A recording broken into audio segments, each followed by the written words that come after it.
Antes de assistir o vídeo, já deixa o like aí e não se esqueça de se inscrever em Carlinhos Tube.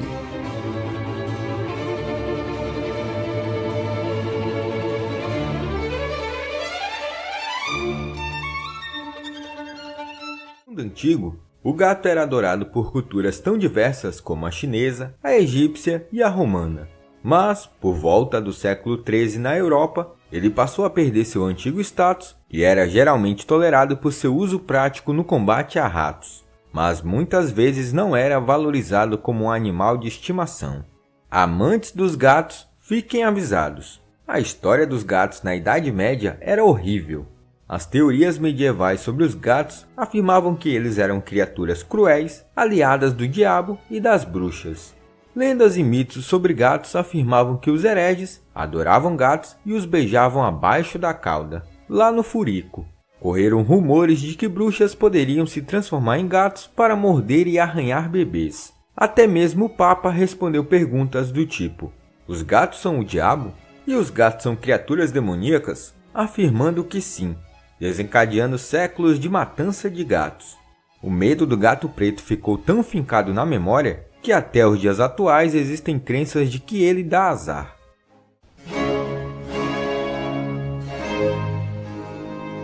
Os antigos egípcios veneravam gatos.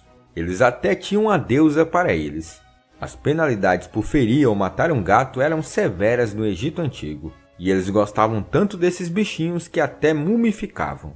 O historiador grego Heródoto relatou que, quando um gato morria no Egito, todos os habitantes de uma casa raspavam as sobrancelhas, em sinal de profundo luto. Os gatos que morriam eram embalsamados e enterrados em recipientes sagrados. O gato no Egito Antigo estava intimamente ligado à deusa Bastet, que presidia a lareira, a casa, as mulheres e o segredo das mulheres. Bastet foi uma das divindades mais populares do Egito, porque ela prometia paz e prosperidade aos seus adeptos de ambos os sexos. Todo homem tinha uma mãe ou uma irmã, uma esposa ou filha que eles cuidavam e queria manter a salvo, ao mesmo tempo que desejavam um lar tranquilo e próspero. E foi isso que Bastet entregou. Todos os anos, milhares de egípcios viajavam para a cidade sagrada de Bubastis, para o grande festival da deusa. Bastet e os gatos eram tão valorizados que em 525 a.C., o exército egípcio se rendeu aos persas, que pintaram a imagem da deusa em seus escudos e pastoravam gatos e outros animais na frente dos egípcios, antes das muralhas da cidade. Os egípcios consideravam a rendição preferível a fazer mal aos gatos. Os gatos também eram populares na Grécia e na Roma Antiga, embora não atingissem o mesmo status que tinham no Egito Antigo. Os gregos não usavam gatos como caçadores. Em vez disso, eles mantinham doninhas domesticadas para controle das pragas. Mas os gatos de estimação eram bem tratados. Os romanos viam o gato como símbolo de independência, mas o bicho pegou para os gatos foi na Idade Média, quando eles passaram a ser associados ao diabo.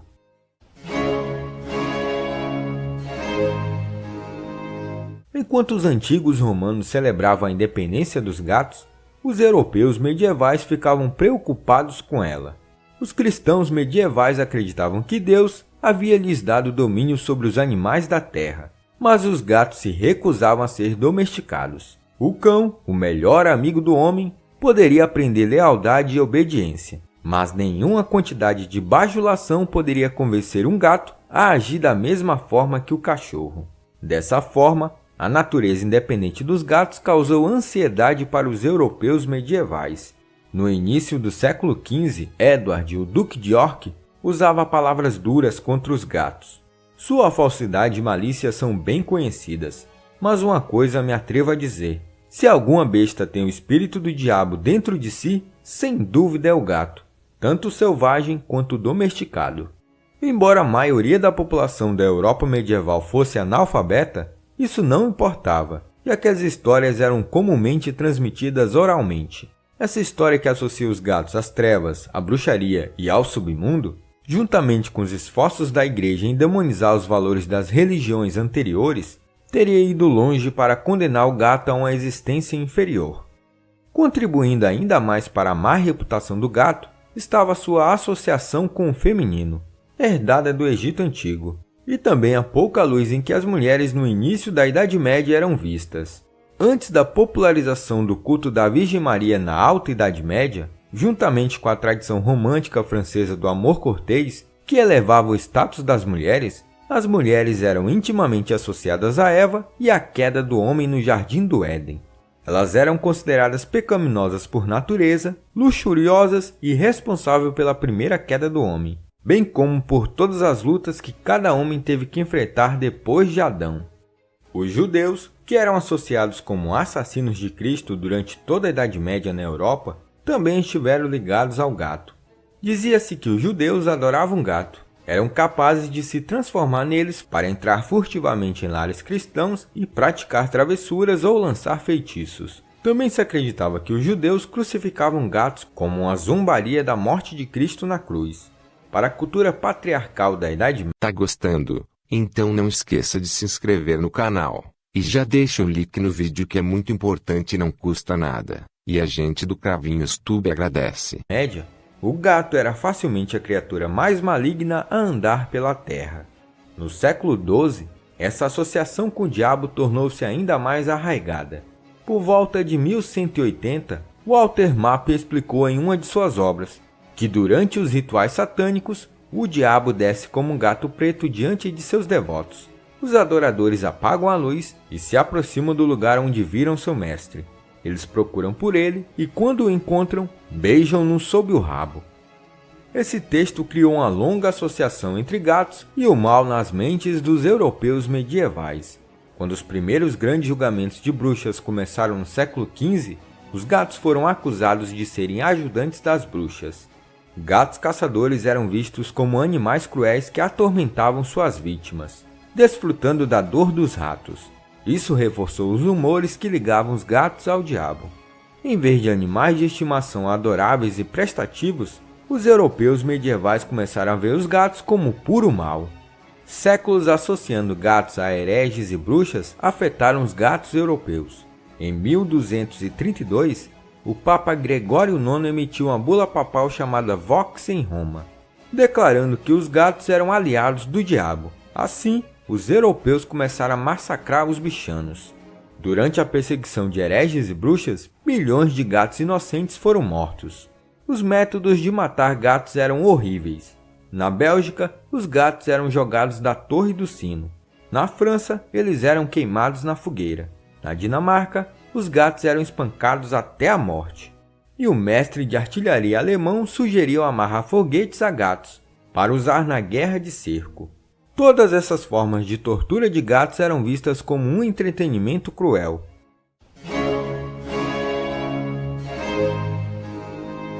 Vocês já devem ter visto aquele episódio do Pica-Pau do Gato a Jato. Pois é, essa imagem lembra ele, não? Mas isso não é um jato nas costas de um gato do século XVI. É uma técnica militar incomum recomendada pelo mestre de artilharia Franz Helm, que escreveu um tratado sobre a guerra de cerco em meados do século XVI. Em uma sessão, ele sugeriu novos métodos para atear fogo em um castelo ou cidade que eram impenetráveis. Helm recomendou colocar um saco aceso de pólvora nas costas de um gato, descrevendo o seguinte: amarre o saco nas costas do gato, acenda-o e depois deixe o gato ir, para que ele corra para o castelo ou cidade mais próxima. Quando o gato apavorado se escondesse em um celeiro, o foguete incendiaria a estrutura. Claro, o gato teria uma morte horrível. E crianças, não coloquem um saco de pólvora aceso nas costas do gato, por favor.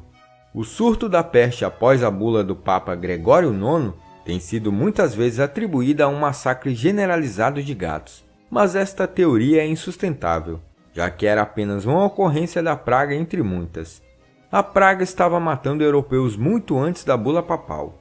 Por outro lado, a peste que se abateu no século XIV foi ampliada pelo grande número de roedores portadores de parasitas que prosperaram na ausência de uma grande população de gatos.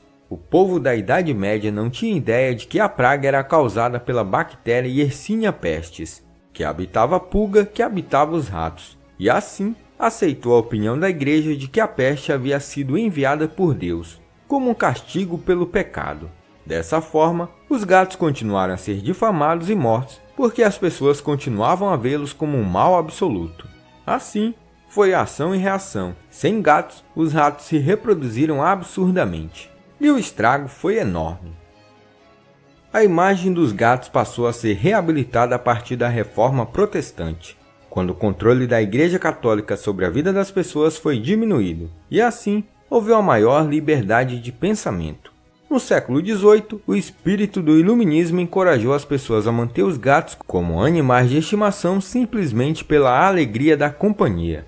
E essa tendência se tornaria mais comum durante a Era Vitoriana, no século XIX, quando a Rainha Vitória devolveu ao gato o status de que gozava no Antigo Egito. Quando a Pedra Roseta foi decifrada, em 1822, a cultura egípcia foi aberta para o mundo. Anteriormente, os hieróglifos eram considerados uma ornamentação. Mas, uma vez que foram entendidos como uma linguagem, a civilização egípcia ganhou um foco mais nítido e atraiu a atenção mundial.